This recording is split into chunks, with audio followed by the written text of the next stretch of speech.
ऐसे बतिया बचनी गली से हमार चटकन ता सटा बूदे बली से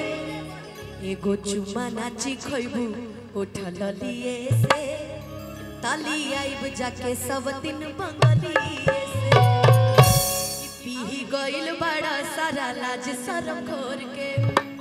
आ जाला ना कमाए बड़ा चूल्हिए गोर के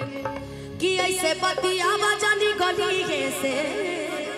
हमार चटकन ता सटा बूदे बली से एगो चुम्मा नाची खइबू उठल लिए से तले आई जाके सब दिन बंगलिए से तले आई जाके सब दिन बंगलिए से पी गइल बड़ा सारा लाज शरम घोर के जाला ना कमाए बड़ा चूल्हिए गोर के ऐसे बतिया बजानी गली से मार चटकन ता सटा बूदे बली से अच्छा की ऐसे बतिया बजानी गली से हमार चटकन ता सटा बूदे बली से एगो चुम्मा नाची खइबू उठल लिए से तले आई जाके सब दिन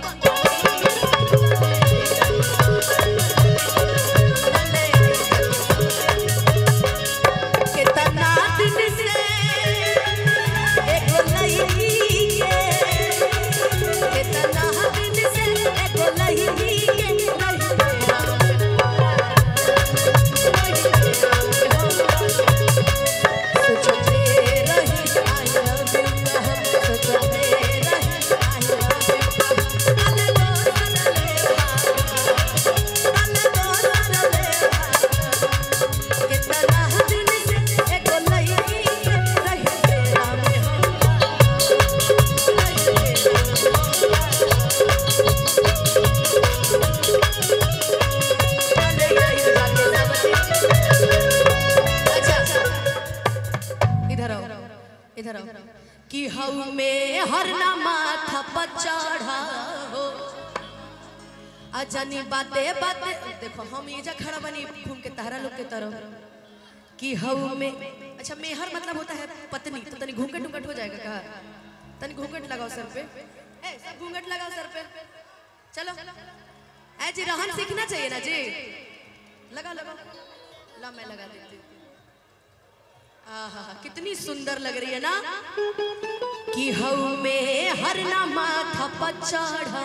हो अजनी बाते बाते हमसे झगड़ा हो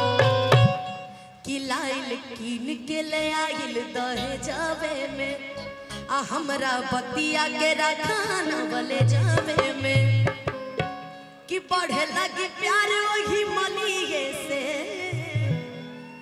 धनी पछतैबू अपना चलिए से एगो चुम्मा नाची खइबू उठल एगो चुम्मा नाची खइबू उठल लिए से तले आई जाके सब दिन बंगलिए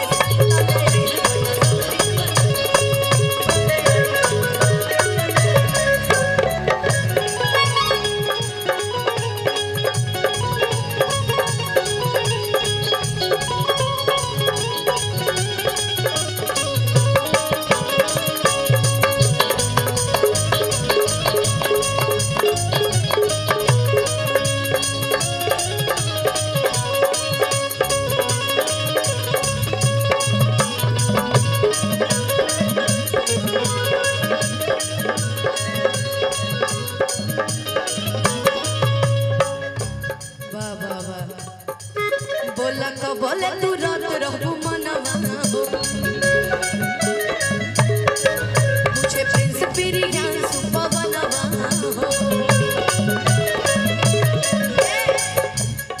कि कर बीवी के बतिया पके अरगे पिया हमरा आ रहते न होगी अफे अरगे पिया कि कर बीवी के बतिया पके अरगे पिया हमरा रहते न होई अफेयर ये पिया कि रहन बिगाड़ल तहर बोली से उल्टा करेलू तू कहली से बिगाड़ल तो हर चलिए से पीछे आ जाओ उल्टा करेलू तू कहलिए से एगो चुम्मा नाची खइबू ढललिए से तले आई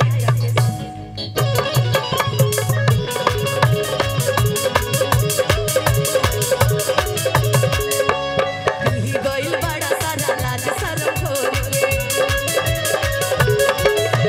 छाछा कमाए बड़ा चुलिए छोड़ के